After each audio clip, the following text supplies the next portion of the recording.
What if the roadmap you needed never existed? Not because you weren't ready, but because you were meant to build it. Today, we open the Legacy series Lead, Transform, Leave a Mark by sitting with a woman who spent years searching for her table, decided to build it herself, and has helped hundreds of Black women and women of color land dream roles, multiply their income, and finally live lives that feel like theirs. If you are ready to build a table that doesn't exist yet, you are in the right place. Let's go.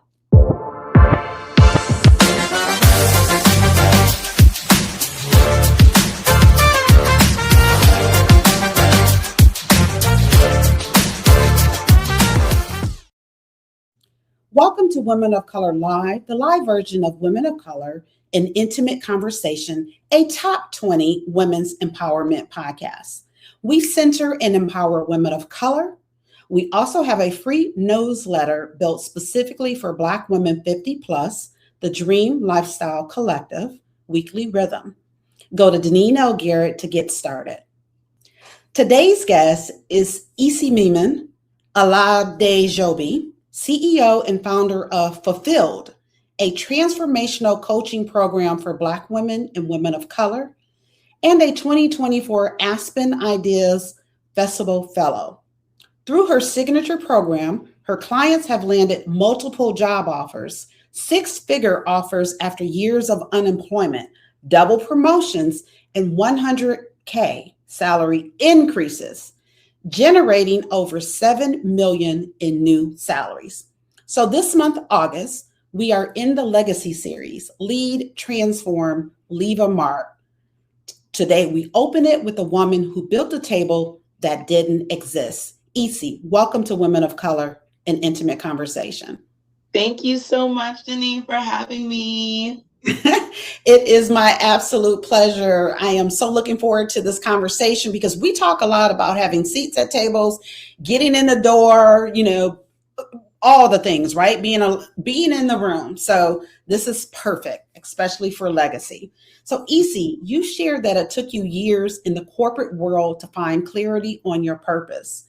And that during those years, you had a knot in your stomach knowing you were meant for something else. Who were you during those years? And what was the moment that finally broke it open? Wow. Thank you for that question, Deneen. Who was I during those years? I was a curious young woman. I was a woman fighting to live out her God-given purpose, even though she didn't know what that was. I was a woman who was frustrated because the lack of clarity is one of the most painful things in the entire world. And I was a woman that was just determined to do things differently. Could you give me the second part of your question? Yeah. So it was who were you during those years? And then what was the moment that finally broke it open? Man, I'll never forget when I was a sophomore in college, I believe, and I had failed organic chemistry too. And this was a foundational class if you were going to become a doctor and get into med school. And my parents had put the dream of med school in me, but it wasn't my dream. And so many women are given dreams because this is what looks good, this is what sounds good, this is what everyone else is doing, this is what they said you should be doing, this is what will make your parents proud. And it just wasn't what I wanted. So when I failed that class, being a student who usually gets A's and B's and does well, I was like, oh my goodness, do I even have the wherewithal to push through to make this a reality? Because on this journey of life, we will always have challenges. But if our North Star is shining bright enough to call us forward, we will continue to go. But if that bad boy is dim, you're going to look down and say, I don't have it in me. I'm done. Why am I torturing myself? And so I had that moment of realization, like, I don't think this is it. And that's when my journey of transformation truly began. Yeah. And so one thing that you said was very key. You were living somebody else's dream. And then it took that class for you to realize that's not what I want. I want something totally different. So a lot of our listeners, those who are watching, they can relate, right? Because we're global, right? So we have people all over. And what you're talking to you is cultural. So that was a challenge that you had to overcome as well. Yeah. Absolutely. I remember when I was changing my major, I did not tell my parents. I am from Nigeria, Yep. and my my dad wanted to be a doctor and had some health challenges that stopped that dream. So me being his first daughter, he taught me to read and do long multiplication when I was like 3 years old. He had me on a rigorous academic home program. It was crazy. And it was interesting because he had put the seed in me that I would become a doctor, and nothing else was really able to grow because this tree of being a doctor was already planted, it had taken up space, it had multiplied. And I was in high school, like, okay, what doctor makes the most money? Anesthesiologist. Guess I'll be an anesthesiologist. And what was interesting was that that wasn't what I wanted, but that's what my father wanted. And when I was in college, figuring things out, because I like to produce receipts, and I don't want to tell my parents I was changing my major. I wanted to have something to show for it. Yeah. I remember taking my dad to McDonald's, or, we had just gone there. And my parents, unfortunately, had gone through a divorce. So, I was with my mom and dad at different times. And I told them finally, hey, I'm a business major. I got this incredible scholarship. I have an internship in Australia with the top 4 accounting firm. This is what I want to do. And he was disappointed. Mm-hmm. His disappointment wasn't heavy enough to deter me. I understood that he had to mourn the dream that was no longer coming to pass, and that was his work, and that was okay. But I knew I was the only one that was going to live my life, and I was surely not going to live a dream for somebody else. Oh, I love that. I love that early on, early enough, you realize that you have your own dream and that you want to do that. But here's something though. So did your dad ever like, wait a minute, the seeds that I planted did grow. They just grew differently, right? Because you said at 3, he had you on a rigorous program doing math and all those things. And that's the business you were in. Absolutely. And funny enough, he really set me up to be a top performer. And so in everything I do, by God's grace, I do it with excellence. I do it with perseverance. I ask great questions. Like, there are so many skills, and there's such a sharpness about me, and I give God all the glory for that. And I know he instilled that in me. And years later, my daddy still don't know what I do to this day. He's like, oh, I see you online. I see you on Facebook, and I see your posts, and you're so well written, and you're so well spoken, and you're gonna go to great heights. And he's like, go ahead and get a PhD. I was like, Daddy, I ain't getting no PhD. Right. But he's so proud of me, and he sees how I move in these rooms, and he's just floored. So I did, at the end of the day, make his dreams come true, because I am successful, again, by God's grace, in my own right. Right. I love that for you. Yes. All right. So when you looked around and realized no one was teaching purpose, career clarity, or income growth to women who look like us, what did you do with that? Was it a practice, a calling, or both? Oh, it was absolutely both. Because the way I see it is, I went to college and I'm switching my major, and I'm starting to have these conversations. I'm starting to go to business events way more. And, they're really trying to help us lock in and understand this business world. And I come out of college with 2 job offers that I barely applied for. And I realized something when it was time for me to transition again, because I'm a girl that I stay awake. The issue a lot of people have is they get a job and they fall asleep. And they just let life happen to them. But one thing I've been graced to do is I stay alert and I check in with myself. How am I feeling? How does this job feel in my body? What is it producing in me? When I started to get those Sunday night scaries and knots in my stomach, I said, you know what? It's time to go. And so, funny enough, in that season, I had looked back and said, what did I do in college that pretty much got me 2 incredible roles? And I was like, wait, who's teaching Black women how to look at their life's work, figure out what they really wanted? Because at that time I was transitioning, and I had taught for a couple years, but I was really excited about growth strategy, business growth. I had taught myself digital marketing, and I realized that these are the things I really loved. But no one took me through a step-by-step process to pull that out of me, right? And that's when I said, you know what? This was the era of a ton of empowerment brunches. And I felt like Black women were being invited to empowerment brunches, but they weren't being told how to really, truly get the thing. They weren't given the roadmap, the step-by-step strategy. And I wanted that done for them. And so I said, you know what? I'm going to create events that give real strategy. Empowerment is extremely important, but once you're empowered, I have to be equipped. And so I wanted to start equipping our women. And so I got my first client, funny enough, grad school. She had finished grad school, thought that was the way. And us, Black women, we love a degree. I could not get a job.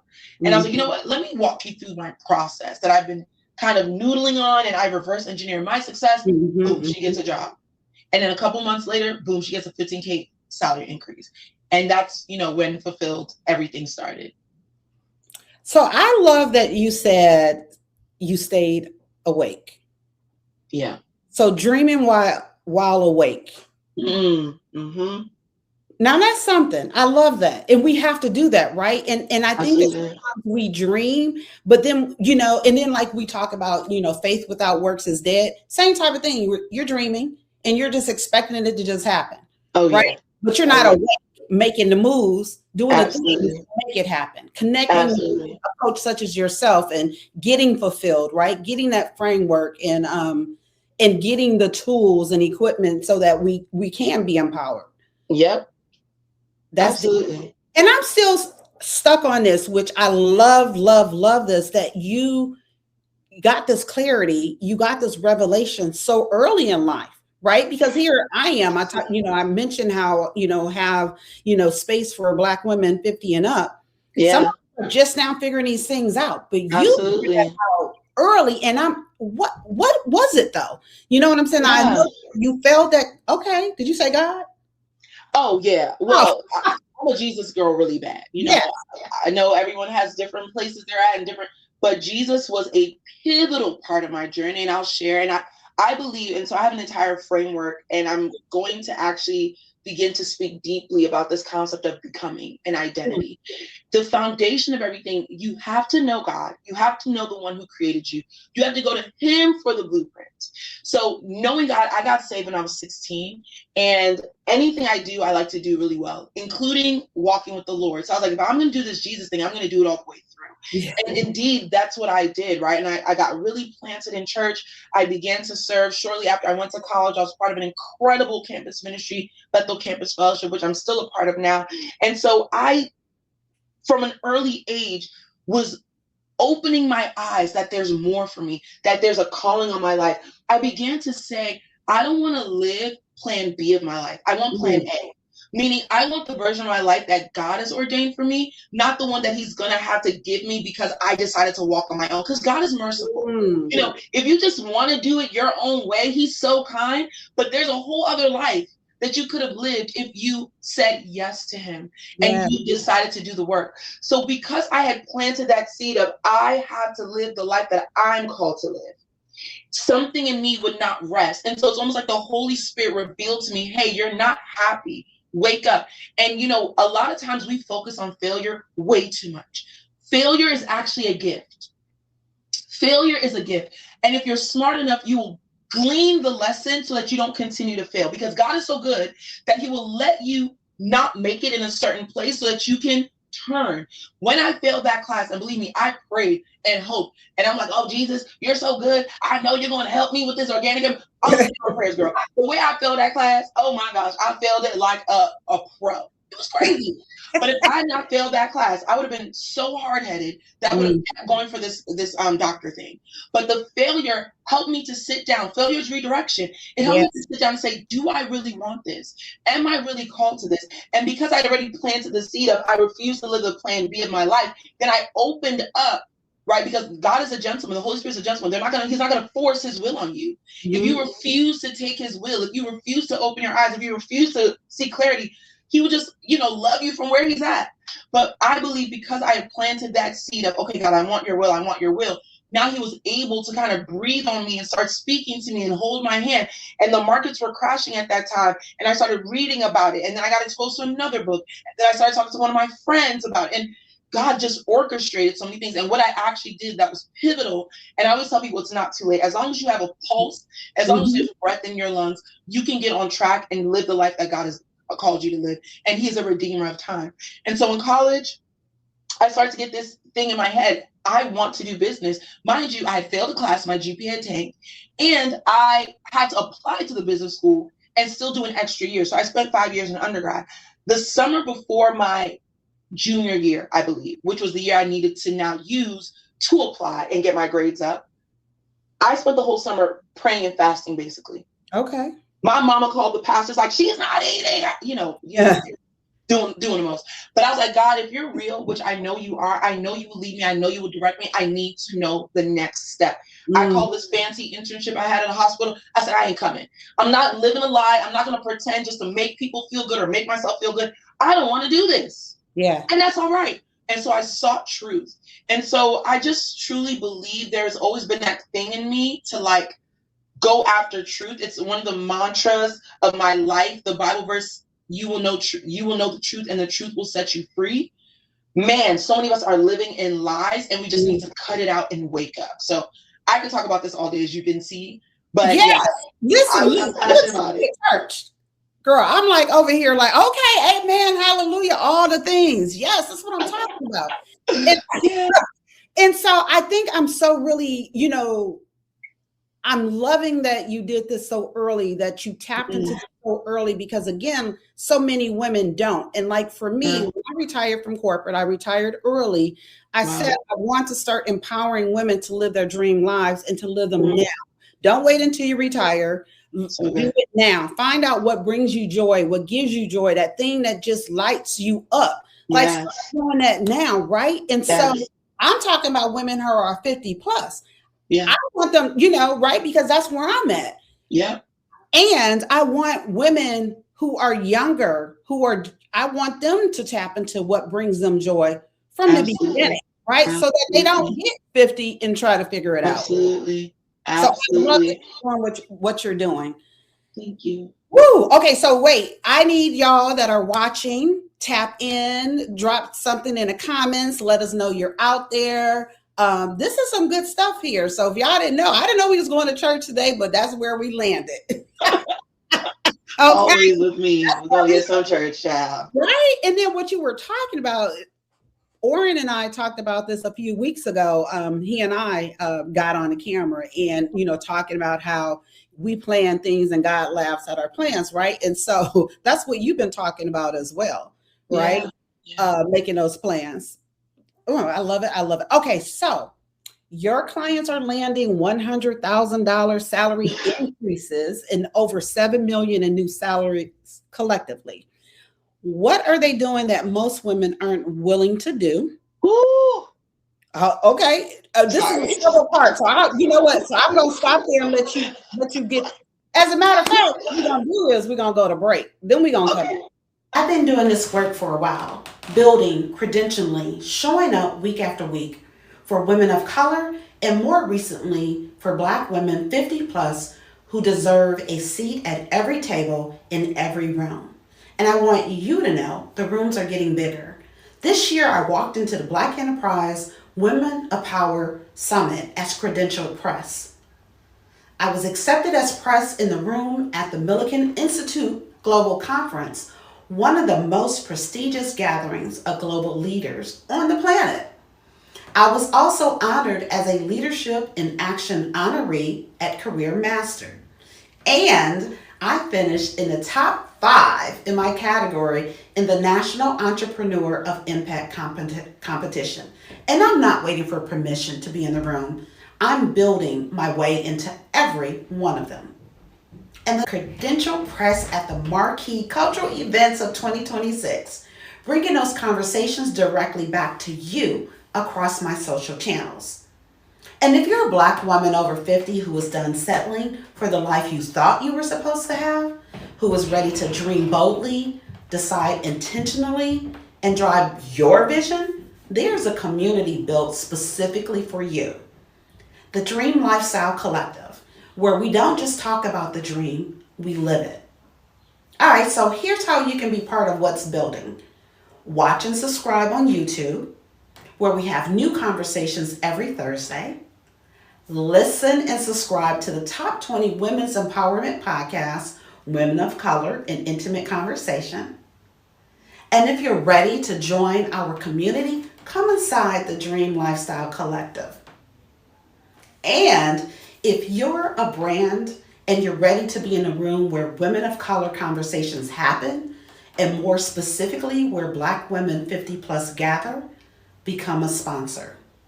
Welcome back to Women of Color Live. Today we're talking about building a table that didn't exist and the legacy you leave when you do with Isimemen Aladejobi.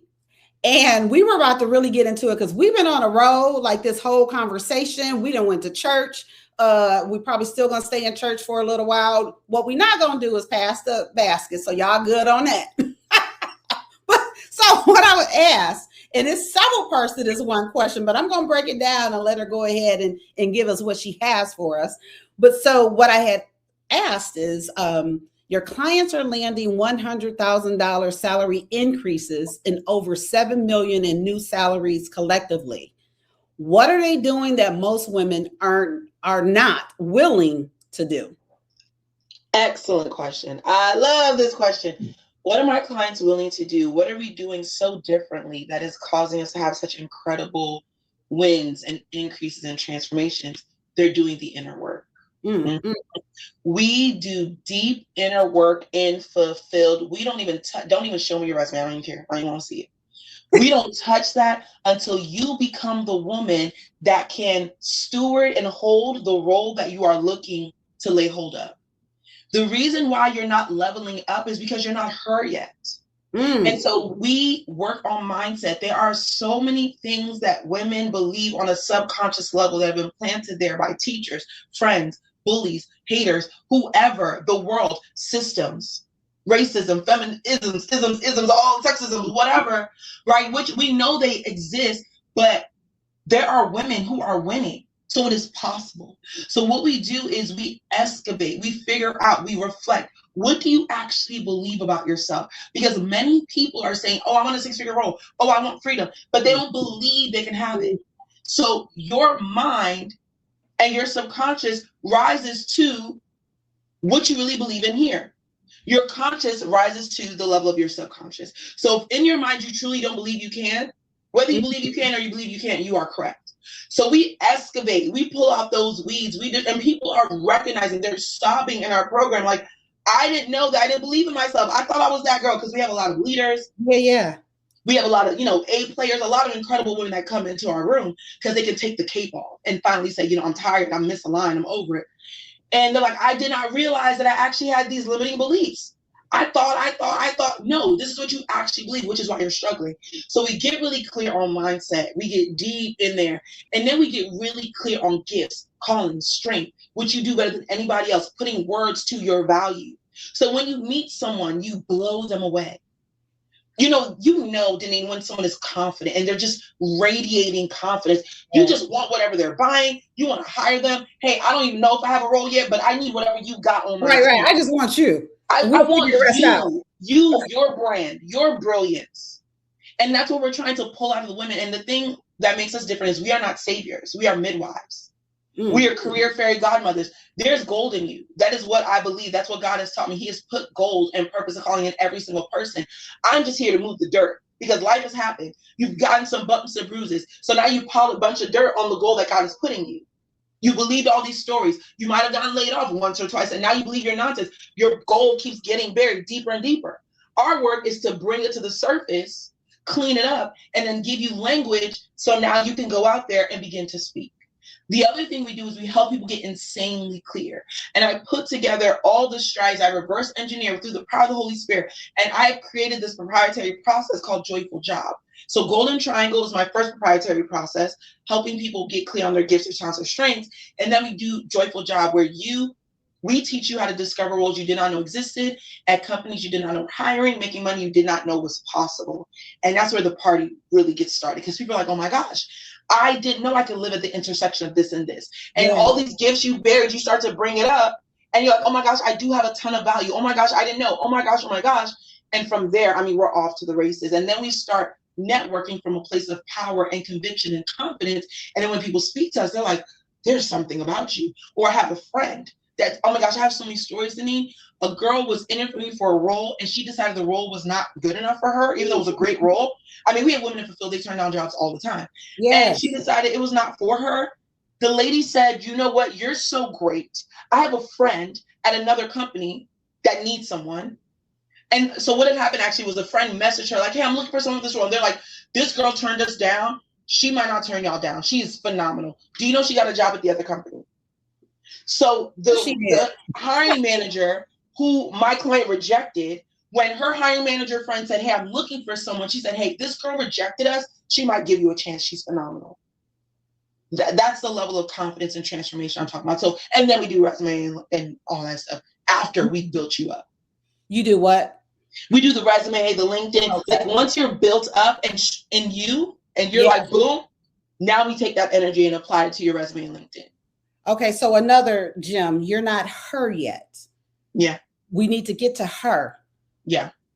That's where that deep work goes, the her. 100%. I love that. Listen, you've dropped so many different gems. And what you're talking about too is what we've talked about before, as the fear is of the success sometimes.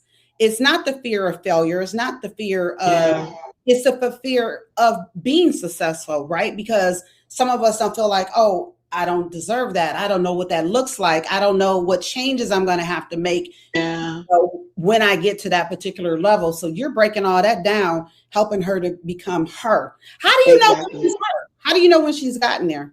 Ooh. You see it. The woman that comes into the program, she hits a week, like maybe week 2, 3, 4, the glow in her eyes, the way she talks about herself, the kind of roles she's now looking at are different because the future version of her is the one looking at those roles. See, the issue a lot of people have is your old version is what's job searching. Yeah.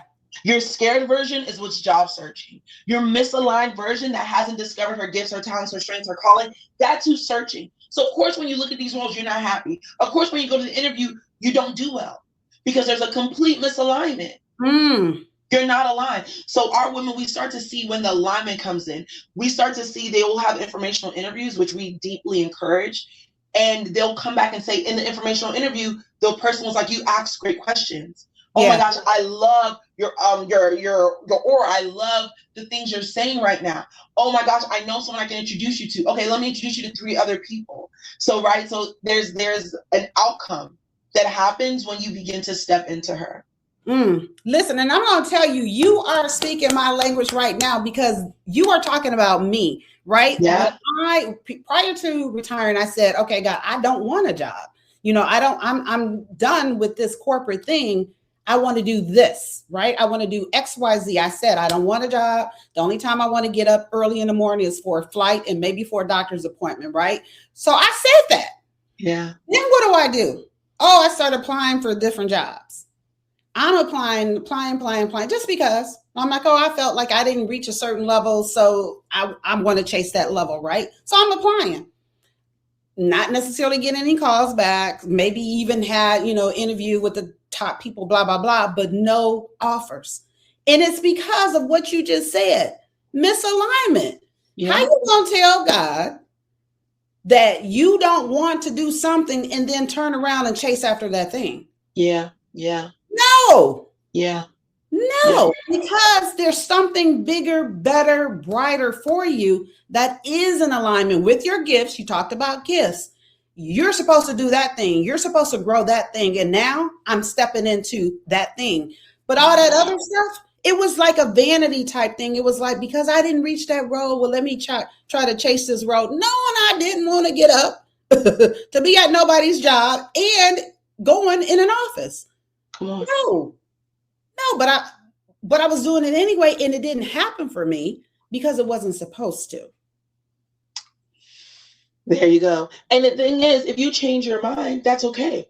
Change it with your whole body. But the misalignment of you say one thing and you do another thing, or you want one thing and then you do another thing, it's not going to work. Yep.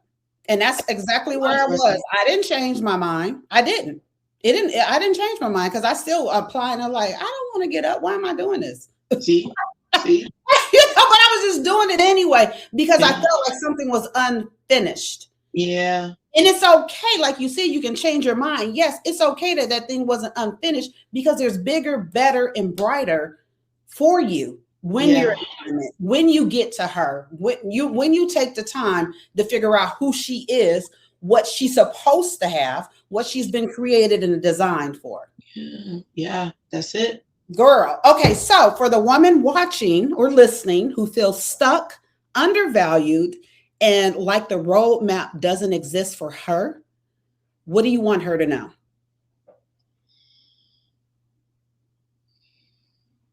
So many things. One, the first thing is I want her to know that God has a plan for her.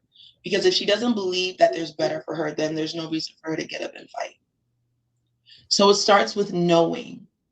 And how do you know? You get in the word of God. What are God's promises? Even Jeremiah 29:11, for I know the plans I have towards you, right? Plans of good and not evil, plans to prosper you and give you a good future. That's for you. So if your life doesn't look like that, right, and there's misalignment, you have to know the one who created you says, hey, get up, wash your face. There's more. Would you trust me again? Once you know, now you've got to start doing the work. I would say you have to ask yourself some real honest questions. Ownership. Where have I dropped the ball? Mm-hmm. Where have I been a zombie? Where have I just been asleep?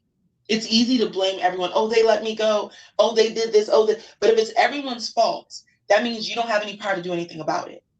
It means the power is in everybody else's hands. But if we can look inward and say, you know what? This is where I dropped the ball. This is where I was asleep at the wheel. This is where I knew it was time to shift and I was just scared. This is where I pretended to be something that I didn't really want to be or do something I really didn't want to do. And it's led me here. I've made choices that have led me here. Yes. Once you have that ownership, now, third piece, we can do something about it. Third piece is, well, what do I want? Well, I'm not sure what I want. Okay, what do I want life to look like? What do I want to feel like? What do I want to be doing in the world? What do I know? Okay, I don't know everything. What do I know? I know this, da, da, da. Then the next piece is, now I want some help. Who can help me bridge this gap? I believe in working with coaches. I have invested $250,000 in my own personal development. I don't ask my clients to do what I haven't done first. Mm-hmm. And so I have mentors, my pastor's wife. I have paid coaches. I have a whole slew of people that are making sure this engine is moving and I'm going in the right direction. But coaching and investing with people who have gone before me, who have the roadmap, who have the blueprint, has been one of the best investments ever. And some people, you might start with a book because you make $10 an hour. $20 an hour, and you just don't have anything to give and invest. You start with a book, you start with YouTube, and you actually implement. But then you got to keep going higher, because when you invest at a higher level, you take higher level. You implement at a higher level. Yeah, I've seen that over and over, right? But you can start wherever you are. But after you've done all that, it's time to get some help to bridge the gap. Stop wasting time, especially if you're, on the older side, maybe in the 50s, 60s, 70s. Listen, don't just, I'll just figure this out on my own. You haven't been able to. That's why you're where you are. Right. Get help. Get help. We can't get time back. Yeah. So a couple of weeks ago, my guest Danielle Desir Corbett is actually, she did that, right? So podcasting. I launched my podcast in 2020, was just doing the thing.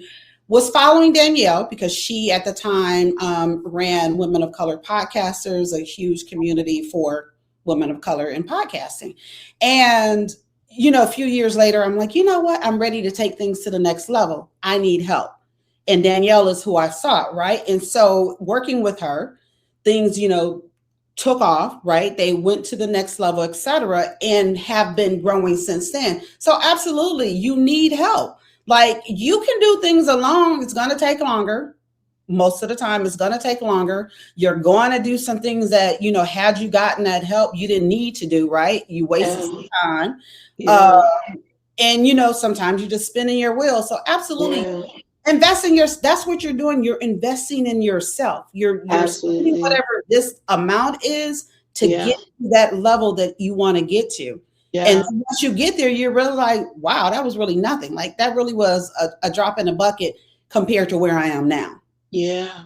So when you look across the board at your clients, and if you can say, like, maybe if they've done these 1, 2, or 3 things years ago, right? And not just as an individual, but maybe even collectively, what potentially are those 1, 2, 3 things? Like, taking the knowledge you have, again, based off of your experience and the ones that you've worked with, if you were to institute something today so that we wouldn't have to go through these things, what could those 1, 2, 3 things be?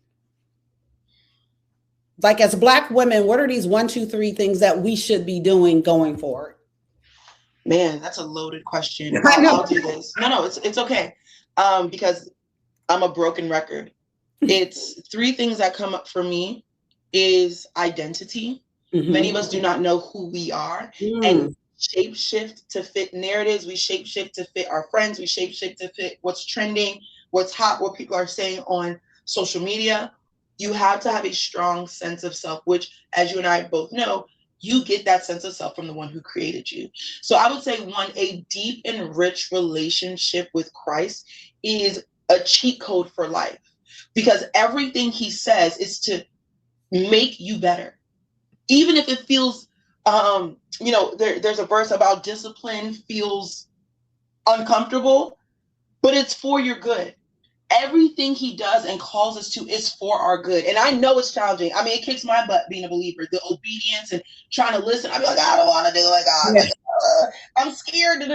But one, if you can get your relationship with God rich and deep and reprogram your brain for truth, so that identity and truth, 100%, something people need to really lean into. Deep relationship with the Lord mixed with that identity and truth.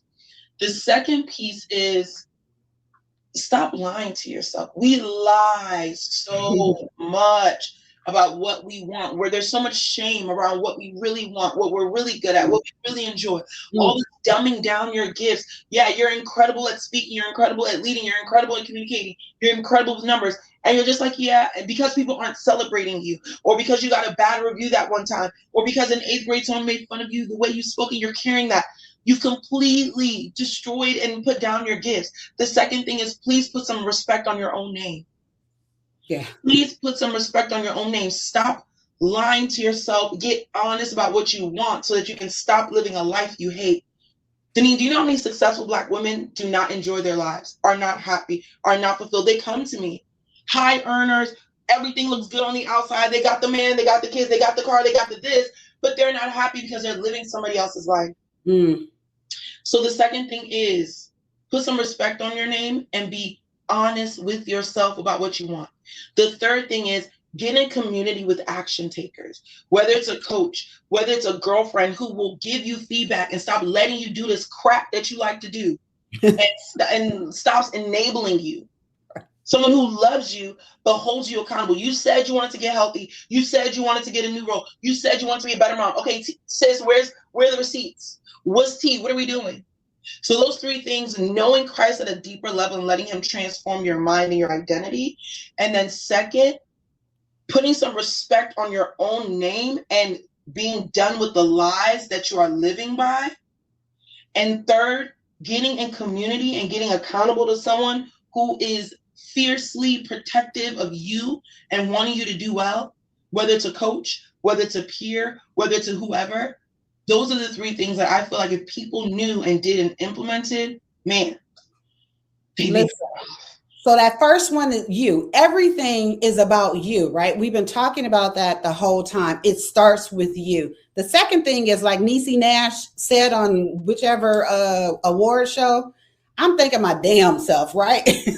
So, like you said, we got to thank ourselves. We got to put that respect on our name. And then that third point is not just about, and I love that you pointed this out, it's not just about being in community, but being in community with action takers.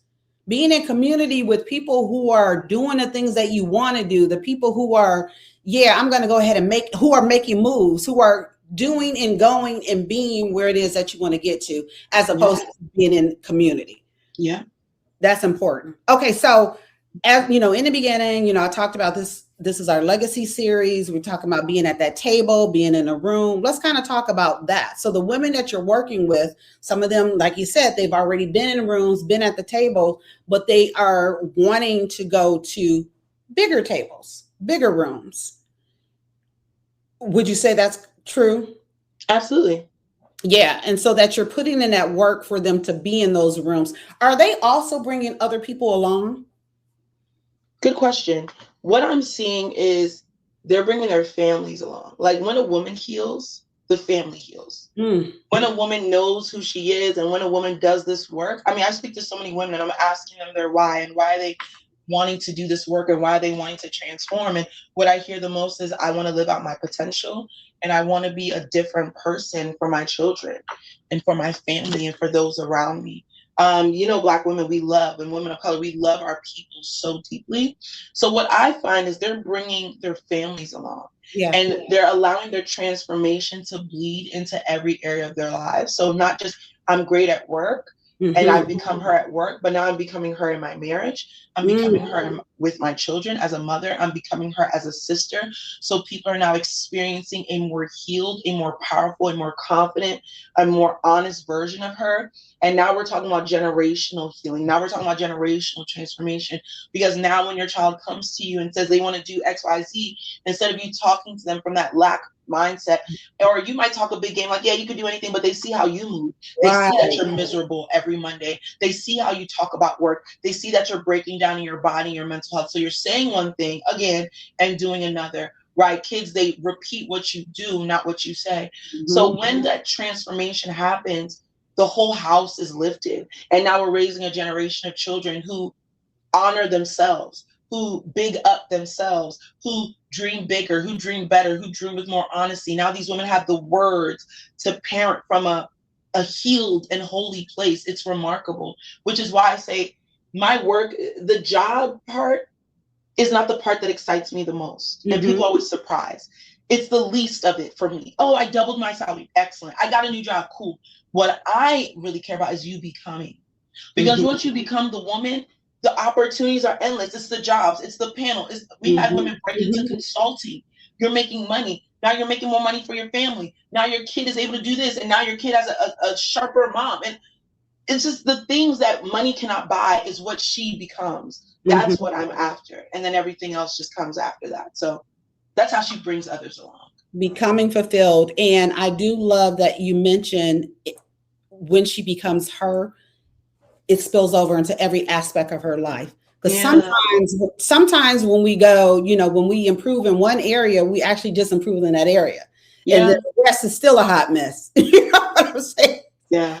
So I love that the work that you're doing, the women are becoming fulfilled, that that fulfillment and them becoming themselves spills over into every aspect of their life. And as far as that generational, that's what we're talking about as far as legacy. So I absolutely love this. All right. So you didn't wait for the roadmap. You became it, you created it, you built it.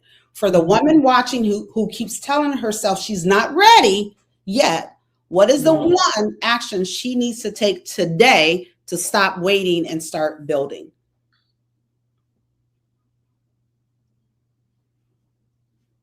She needs to sit down and write down what waiting and being misaligned has cost her thus far, and what it will continue to cost her if she stays this way.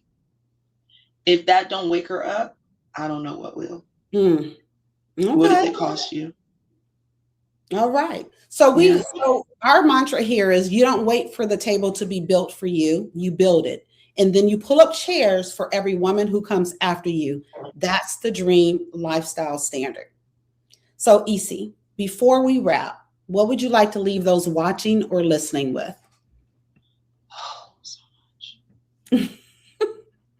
You are capable of so much more than you have been able to accomplish this far.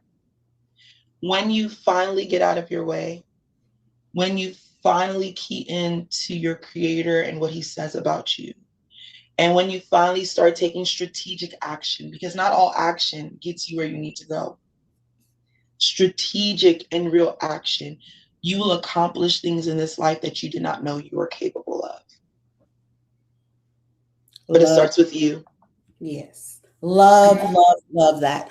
So Isimemen Aladejobi, thank you for bringing your full self, your story, your purpose in the table you built to Women of Color Live today. Girl, thank you for taking us to church. This is exactly how we open a legacy series. Enormous thank you to the Leon Thomas Group and Orange Sword Senior in particular for holding it down behind the scenes every single Thursday. This show runs because of you. So share this with a woman who is still waiting for someone to build her a seat. Tell her to build the table.